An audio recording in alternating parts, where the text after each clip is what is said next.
Mahihima Nikaya. Middle-length sayings. Translated by I.B.Horner. Suttacentral.net.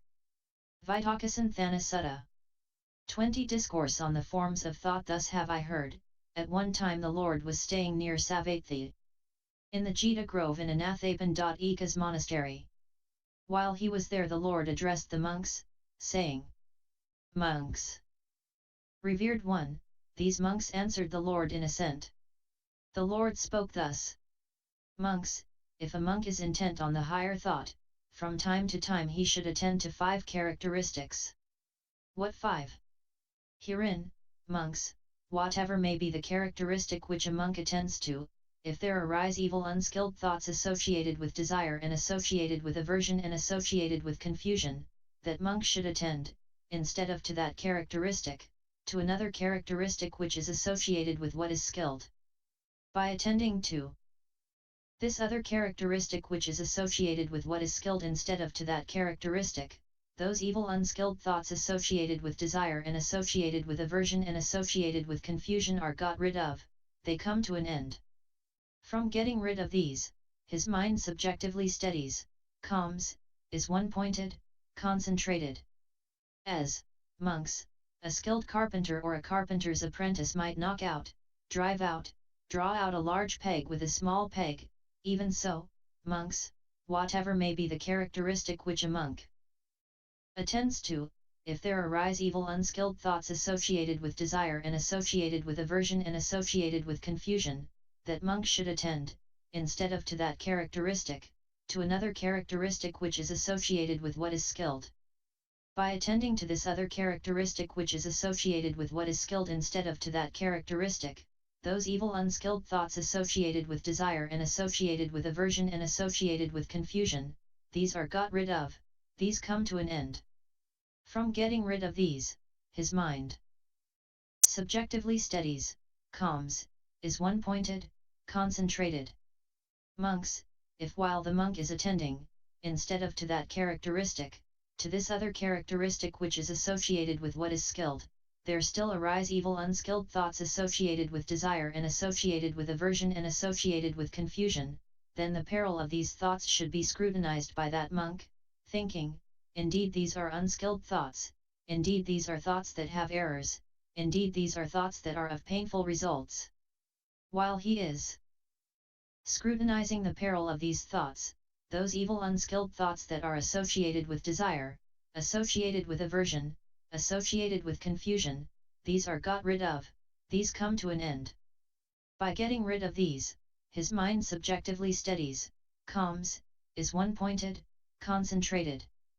Monks, it is like a woman or a man, young, in the prime of life, fond of adornment, who, if the carcass of a snake or the carcass of a dog or the carcass of a human being were hanging round the neck, would be revolted, ashamed, disgusted, even so, monks, while the monk is attending, instead of to this characteristic, to that other characteristic which is associated with what is skilled, there still arise evil unskilled thoughts associated with desire and associated with aversion and associated with confusion, then the peril of these thoughts should be scrutinized by that monk, thinking, indeed these are unskilled thoughts, indeed these are thoughts that have errors, indeed these are thoughts that are of painful results.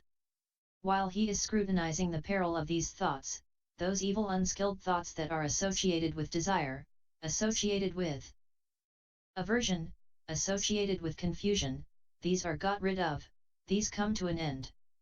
By getting rid of these, his mind subjectively steadies, calms, is one-pointed, concentrated.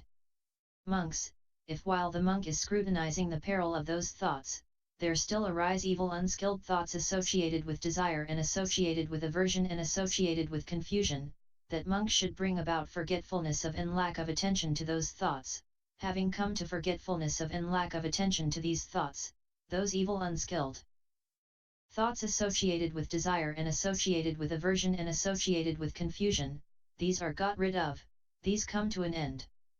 By getting rid of these, the mind subjectively steadies, calms, is one-pointed, concentrated. Monks, it is like a man with vision who might not want to see the material shapes that come within his range of vision, he would close his eyes or look another way. Even so, monks, if while the monk is scrutinizing the peril of those thoughts there still arise evil unskilled thoughts associated with desire and associated with aversion and associated with confusion, that monk should bring about forgetfulness of and lack of attention to those thoughts. Having come to forgetfulness of and lack of attention to these thoughts, those evil unskilled thoughts associated with desire and associated with aversion and associated with confusion, these are got rid of, these come to an end. By getting rid of these, the mind subjectively steadies, calms, is one-pointed, concentrated.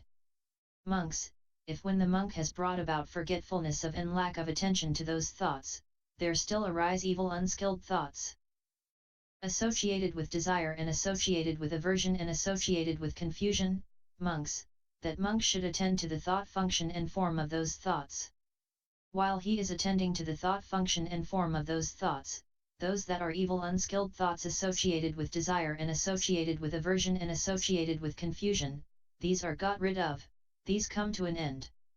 By getting rid of these the mind subjectively steadies, calms, is one-pointed, concentrated. Monks, even as it might occur to a man who is walking quickly, now, why do I walk quickly? Suppose I were to walk slowly. It might occur to him as he was walking slowly, now, why do I walk slowly? Suppose I were to stand. It might occur to him as he was standing, now, why do I stand? Suppose I were to sit down.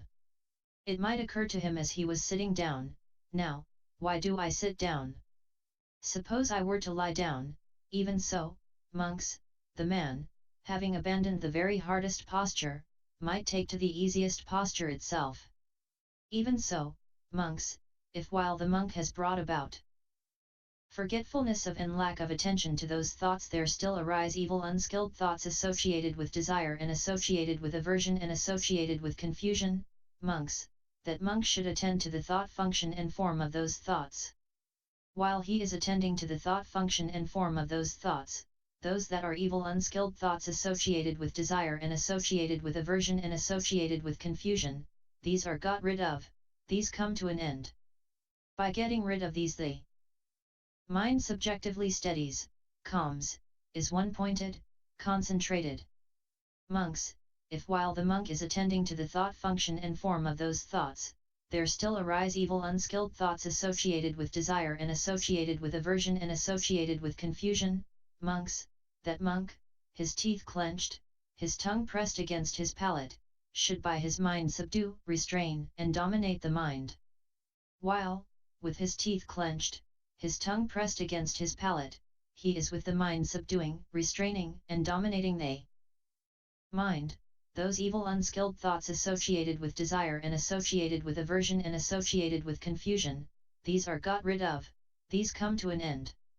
By getting rid of these, the mind subjectively steadies, calms, is one-pointed, concentrated. Monks, even as a strong man, having taken hold of a weaker man by the head or shoulders, might subdue, restrain and dominate him, even so, monks, if while that monk is attending to the thought function and form of those thoughts, there still arise evil unskilled thoughts associated with desire and associated with aversion and associated with confusion, then, monks, that monk, his teeth clenched, his tongue pressed against his palate, should by his mind subdue, restrain, and dominate his mind. While, with his teeth clenched, his tongue pressed against his palate, he is by the mind subduing, restraining, and dominating the mind, those evil unskilled thoughts associated with desire and associated with aversion and associated with confusion, are got rid of, they come to an end. By getting rid of these, the mind subjectively steadies, calms, is one-pointed, concentrated. Monks, if while a monk, in regard to some characteristic, is attending to that characteristic, there arise evil unskilled thoughts associated with desire and associated with aversion and associated with confusion, then if he attends, instead of to that characteristic, to some other characteristic which is associated with what is skilled, those evil unskilled thoughts associated with desire and associated with aversion and associated with confusion, these are got rid of. These come to an end. By getting rid of these, the mind subjectively steadies, calms, is one-pointed, concentrated. And by scrutinizing the peril of these thoughts, those evil unskilled thoughts associated with desire and associated with aversion and associated with confusion, these are got rid of, these come to an end. By getting rid of these, the mind subjectively steadies, calms, is one-pointed, concentrated. If he comes to forgetfulness of and lack of attention to those evil unskilled thoughts that are associated with desire and associated with aversion and associated with confusion, these are got rid of, these come to an end. By getting rid of these, the mind subjectively steadies, calms, is one-pointed, concentrated. And by attending to the thought function and form of these thoughts, those evil unskilled thoughts associated with desire and associated with aversion and associated with confusion, these are got rid of, these come to an end. By getting rid of these, the mind subjectively steadies, calms, is one-pointed, concentrated. With the teeth clenched, with the tongue pressed against the palate, if he subdues, restrains, dominates the mind by the mind, those evil unskilled thoughts associated with desire and associated with aversion and associated with confusion, these are got rid of, these come to an end. By getting rid of these, the mind subjectively steadies, calms, is one-pointed, concentrated. Monks, this monk is called one who is master in the method and paths of thought. He can think whatever thought he wishes, he will not think any thought that he does not wish, he has cut off craving, done away with fetter, and, by fully mastering pride, has made an end of anguish. Thus spoke the Lord. Delighted, these monks rejoiced in what the Lord had said.